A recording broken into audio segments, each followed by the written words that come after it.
Welcome everybody and Merry Christmas to and we're another edition here of our sports betting podcast called The Winner's Circle with myself, Ross Benjamin, and my cohort, as always, Mr. Chip Chirimbes out of Las Vegas, Nevada. Merry Christmas, Chipper. Merry Christmas to you, Ross. Was Stay Santa healthy. was Santa Claus good to you, or you haven't got there that far yet? Haven't quite got there yet. The kids are still nestled in their beds right now. And you're going to dress up as Santa Claus, Yeah, I am. Yeah, I am. That's great. So anyway, Chipper, tough day yesterday as we both had the Houston Cougars, and we were victims of some late reporting on Houston's part as far as people that were unavailable. We saw that line abruptly go from 11 in the morning to 9:30, and then down all the way down to 7. So, and again, this is what's difficult right now with this COVID-19 stuff.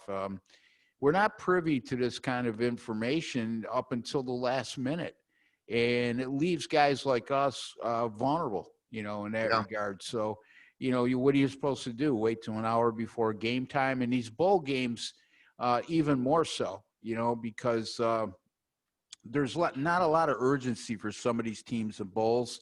And as you well know, Chipper, it's part of the bowl handicapping process, in my opinion, is pinpointing the teams that really want to be there versus the teams that are just not excited to be playing in a bowl game. They're playing lesser competition.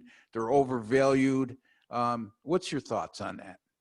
Well, like you said, these are the times we're in right now. And the San Antonio coach, I think they have a game Saturday, he tested positive and he has no symptoms whatsoever. So that they're up in the air there because how many of the student athletes that are on his team are going to test positive within the next 24 hours? So who knows what's going on there? Yeah, once you get a guy who tests positive, then you get into contact tracing, and then how many you have to have so many players available that are on scholarship to field a competitive team. So it's a mess. Hopefully this next year at this time, Chipper, we're not talking about the same things. I know. I'm pretty confident we won't. Anyway, this is our NFL betting edition, and we're going to go over a couple NFL games on the card coming on Saturday and Sunday, and also give a free pick out at the end of the show from both of us. So let's get right at it, Chipper. I mean,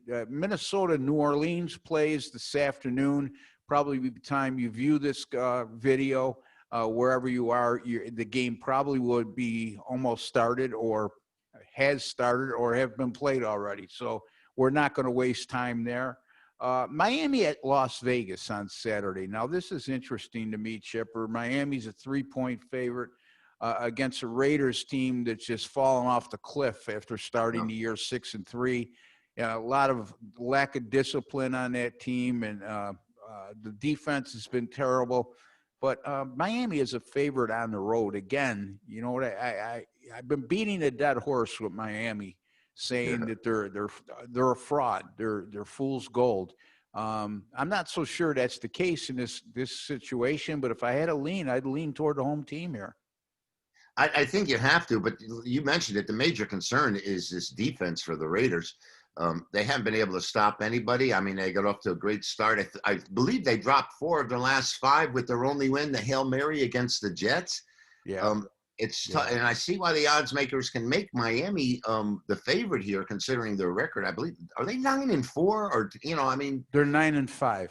9-5, and that's pretty darn good for the most part. If they were in the East, they'd be in the playoffs for sure. I mean, who knows? I'm in the NFC. Right NFC East, yeah. But favorite here. Part of the problem I think with the line is they're really not sure if Derek Carr is going to get the start. He left the last game. He went limping out, and they got annihilated. So psychologically, I don't think the Raiders are up for this right now. I think they're really in a downswing and mode, and Miami, of course, is just the opposite. We had said early in the year how they had the esprit de corps, this Miami team. They just seem to come out and play together and work together as a unit. Tough call here. I don't want any part of this Vegas team. I could tell you that. Yet my instincts tell me that they are probably the side. Yeah. It might be one of those what we call uncomfortable plays we have to Yeah. make. Yeah. But, you make a good point. Miami, a lot of urgency. Look, they're going to have to win against the Raiders and then probably have to win at Buffalo in the final week of the season. What they probably are hoping for is Sean McDermott rest some of his players in the final week of the regular season, but Buffalo's still battling for a number 2 overall seed in the AFC. Well, So it's probably unlikely. the thing is too, Ross, and I believe in this philosophy, is that if Buffalo beats them in the final game of the season, they don't have to play them again. They don't have to beat them again. So in other words, Buffalo can eliminate Miami by winning that last game. So sitting some of your players may be counterproductive.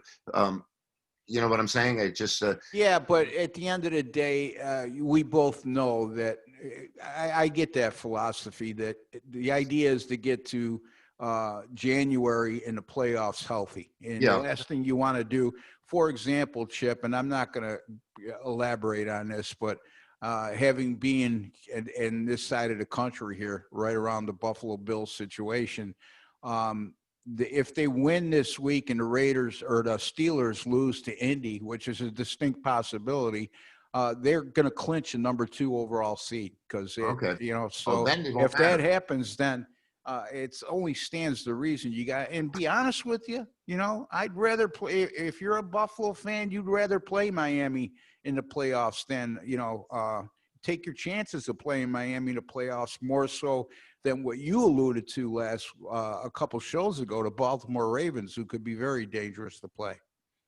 Yeah. So it's tough though. You want to go in with a positive winning attitude, I feel, for the most part. And like we said before, the Bills, they made the playoffs last year, and but this winning not tradition, but this winning feeling or camaraderie that they may have. I hate to see it broken. Yeah. I like to just keep it going, if you know what I'm saying. No, I get that, and certainly well appreciated in that regard. So let's get to talking about the Pittsburgh Steelers. They're going to be hosting the Indianapolis Colts this week. And right now, Indianapolis is a 1.5-point favorite in this game, Chipper, with a total of 44.5. To me, this has all the earmarks of a low-scoring game, 2 very good defenses, a Pittsburgh offense that's really struggled of late, Chip. And after starting 11-0, the Steelers are now 11-3 in the number 3 seed. And don't look now, if they lose on Sunday and Cleveland beats the Jets, guess what? That final week of the regular season between Pittsburgh traveling to Cleveland will be for the AFC North title. Who would have thought? Yeah.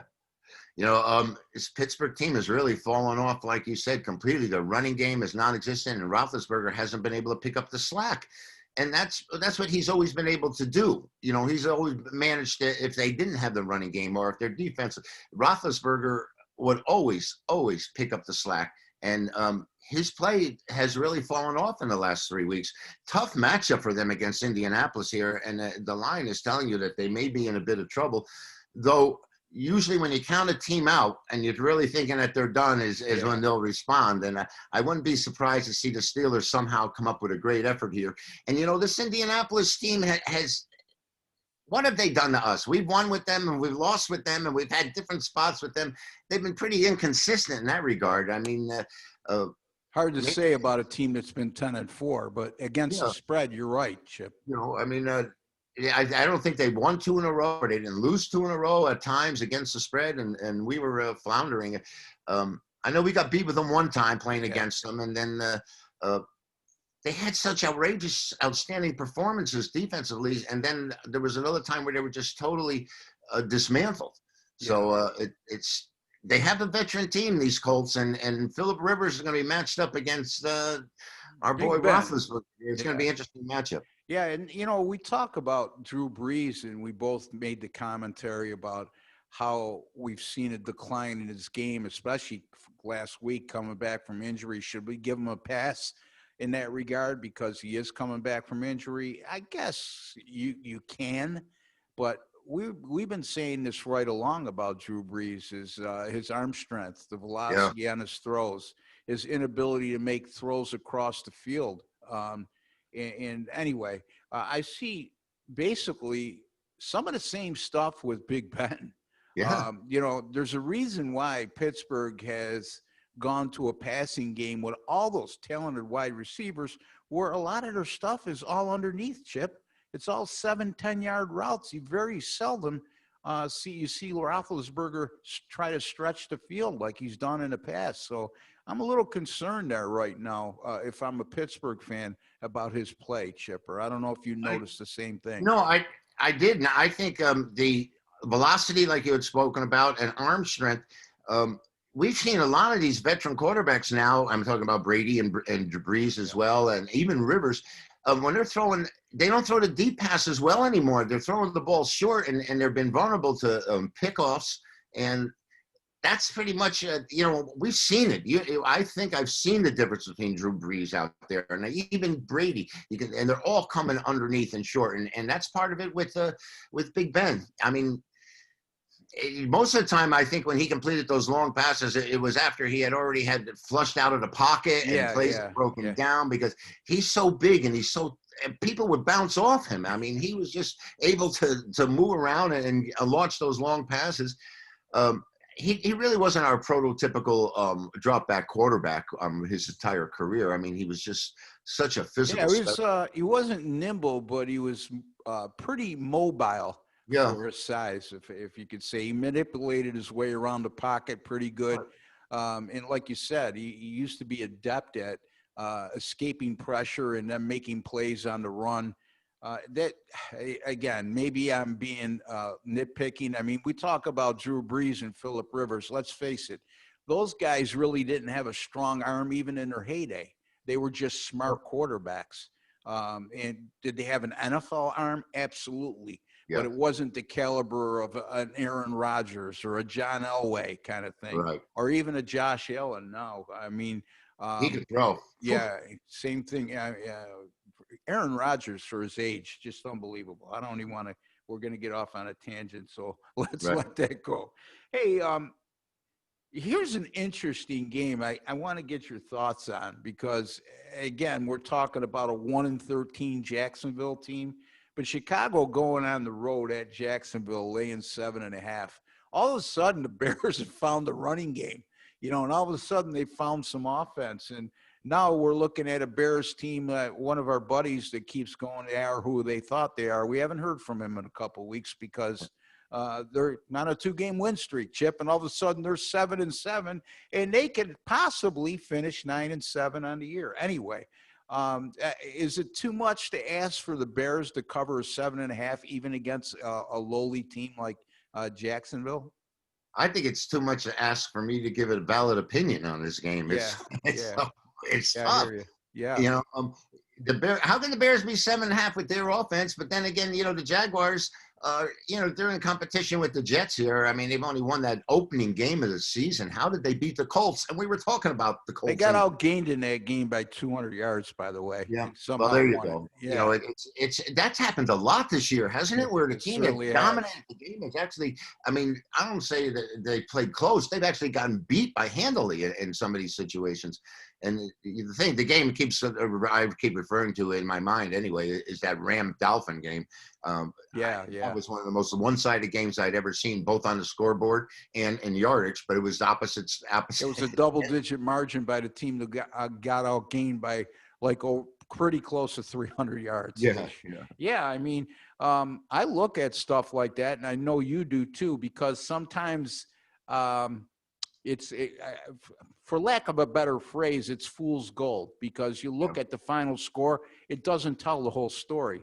And you can't cry about spilled milk, but you gotta, we've been saying this about Miami all year. You know what I mean? They've been getting outgained when they play quality competition. When I say quality competition, teams that currently have a winning record, their defense that gets a lot of accolades, they've been torched for over 400 yards in each of those games. So, again, that's why the NFL is so difficult. It's a week-to-week business in the NFL, and there's a lot more parity in the NFL, obviously, than there is in college football for more than a lot of reasons. So, in any event, Philadelphia at Dallas, Chip. Philadelphia opened as a 1.5-point favorite. They're up to 2.5. The Eagles have pretty much said they're going to go with Jalen Hurts the rest of the way, and I think rightfully so because the kids performed pretty well. And all of a sudden, the Dallas Cowboys are on the first time all year are on a 2-game win streak. Yeah. But again, looking inside the numbers, Chip, it pretty much falls in line to what we just talked about. You know, it's not like they did anything statistically to overwhelm it was more the ineptness of their opponents they played in the last 2 weeks than their own performance themselves. I think they had a game against Cincinnati, which doesn't take all that much to win. And yeah, you know, we like, I don't know, we like to see Dallas. I like to see Dallas be competitive and be there and be in the hunt. Maybe it's their uniforms or the stars. I don't know, but you know, tough spot here because the Eagles, I mean, they're rejuvenated with Hurts, and you know, they came back last week.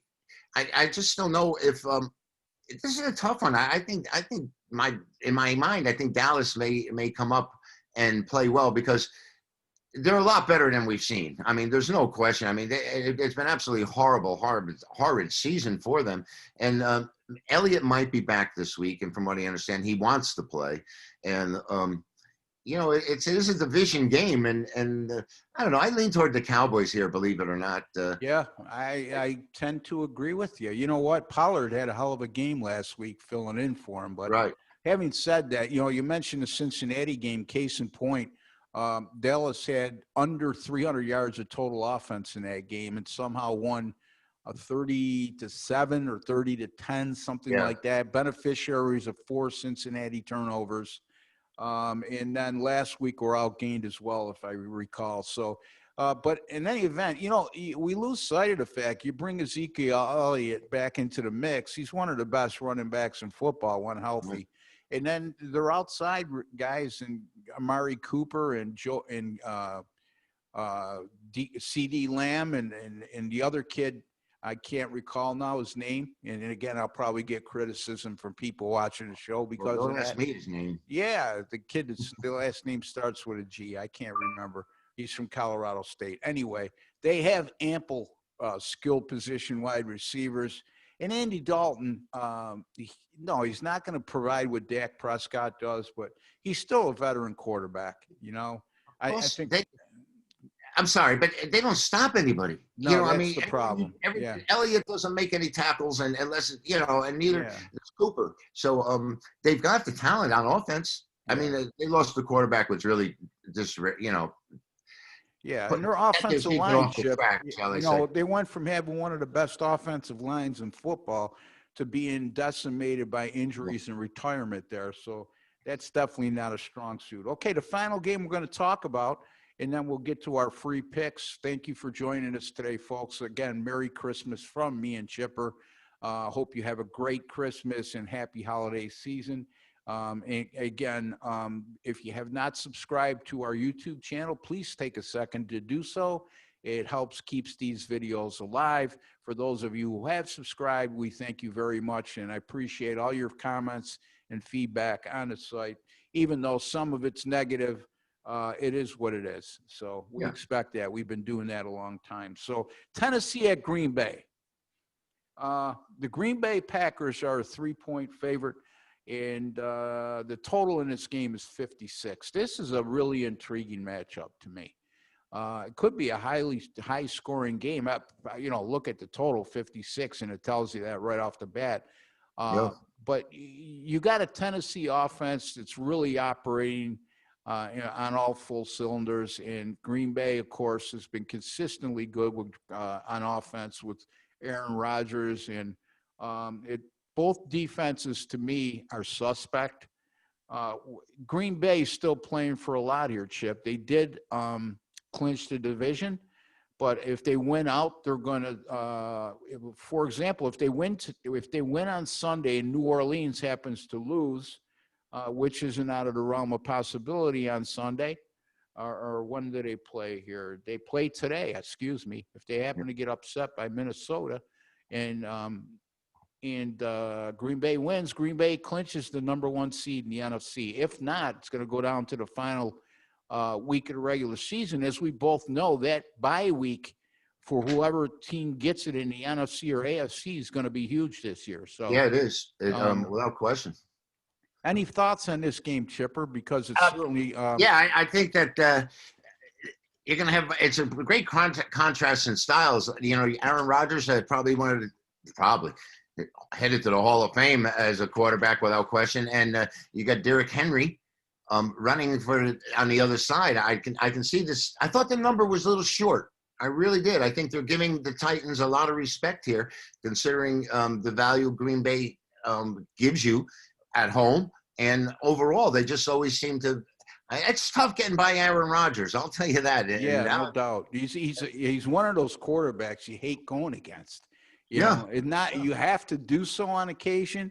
But man, oh man, he's just never out of a game, and he's always got that capability of making a big play. And yep, somehow Devontae Adams, even though he's probably their only deep threat and legitimate NFL top wide receivers, somehow he gets open to catch 10, 11 catches a game. So we'll see what happens there. So anyway, Chip, let's get to our free picks. What do you got for us? I have one of those games that you talk about that is so difficult to make a choice or to pull the trigger on. And this Washington team has been very hot. They've been great to the point spread backers. And here they are at home, and they're only they're under a field goal against Carolina.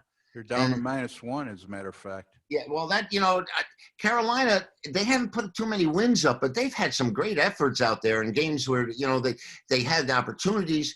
They've been injury riddled all year, and we've spoke about their coaching, which I think they're going to come along. I really do. I mean, this is his first year out there, Matt Rule. I think Carolina's the side here, just with that number being what it is. I haven't delved heavily into this as of yet.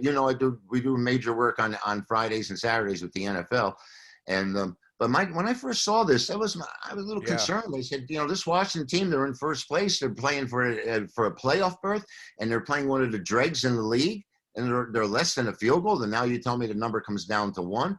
Yeah. Either the wise guys know what they're doing, or the public's getting sucked in. I don't know which way to go here. Yeah, I mean, you're talking about a team that's leading their division right now, Washington. Right. It's going to be whoever wins that division is eventually going to do it by default, it seems. Yeah. But by the same token, they went out. They're going to win the NFC East and be a playoff team. Right. And why are they just a 1-point favorite against a 4-10 team, right, or 5-9, whatever they are, right now? That's virtually playing for nothing other than they have a new head coach and they want to make an impression. But Dwayne Haskins, by the way, was in the news this week, who's the starting quarterback right now for the Washington Redskins. He was in a strip bar with Chipper this week and failed to wear a mask and got fined $40,000. And, Chipper didn't get fined because I think he's a fine young man. And, I wore my mask. There you go. That's why I didn't fine you. So anyway, just keep that in mind. It's another distraction, if you will. Okay, so I'm going to go with this Pittsburgh and Indianapolis game. I like this game to go under the total. I just think Pittsburgh right now, if there's such a thing as they're easier to defend, they are, because teams are starting to smell the coffee here. You force them to stretch the ball down the field. You play everything underneath, and you stack your box to stop the run. They can't run the ball. They're throwing all short passes. Their defense still continues to be one of the best defenses in football, regardless of their struggles of late. And Indianapolis, this is the type of game where they could really shine defensively. Because of the reasons why I just alluded to with Pittsburgh and their offensive struggles of late. So, Chipper, I'm going to go with the Indianapolis Colts and Pittsburgh Steelers to go under 44.5. Now, when it comes to totals, this is a key number, is 45. Again, folks, pay the extra juice, buy it up to 45, and go under 45. The juice only counts when you lose. And secondly, you only need to catch a push on 1 out of every 10 of these plays that you lose on to really make a profit in doing so. So again, Chipper's going to take the Carolina Panthers plus the one at Washington. And I'm going to be on the Indianapolis Colts and Pittsburgh Steelers game to go under 45. That's what buying it up to 45. Chipper, any final thoughts about what's going on at the website, chipwins.com? I know you got some stuff on tap for Christmas Day, and you'll have a lot more this weekend. Yeah, it would readily. I'm just posting college basketball, NBA basketball, which we had a 3-0 day 2 days ago, and passed. And yesterday we had an off day. We have 3 picks out there for Friday. Every day, Ross, I try to post a trio of either college basketball, NBA basketball, and with the football winding down now, we're going to have to pick and hit our spots because we only have one more full Sunday, I think, and then the playoffs are going to be starting for us. So it's exciting time. The NBA started. I'm 4-0 in the NBA already this season with 2 best bet megabuck winners. So I'm very confident. I feel very good. And even on Christmas Day, I have a late winner between Denver and the LA Clippers. So, we're just grinding it out here, Ross. I mean, each and every day we're sitting here pounding these numbers. And like I said, I'm more of a guy that reads numbers than actually reads players, if you know what I'm saying. Yeah, well, again, we discussed this. And, if you want to read players and convince yourself that as part of your handicapping process, I think you need to go to fantasy sports and not sports betting. Anyway, having said that, rbwins.com is my website. I have actually one game that's going off very shortly in the NBA, the early game on the Christmas card. I also have a 10-star top play in the NBA today in the game between the Boston game, let's put it that way. My mind is going today. Maybe it's Christmas time. And then I'll have a late play, 5-star total in the game between Clippers and Denver. That goes late. So you can get those picks right now. rbwins.com, off to a 2-1 start in the NBA. Also tomorrow, I'm going to have NFL, and we'll have some college football bowl games and more NFL on Sunday as well. Again, that's rbwins.com, where you pay a little to make a lot. And also, don't forget to check Chip out at chipwins.com. Folks, don't forget to subscribe and be kind enough to give us a like on our videos. It'd be deeply appreciated as a token of your appreciation for our efforts. And again, we're working on Christmas Day for you. So hey, we deserve a like, don't you think? I would think. Anyway, for Chip Chirimbes and Ross Benjamin, thank you for joining us today, folks. I'd like once again to wish each and every one of you a Merry Christmas, good luck, and God bless.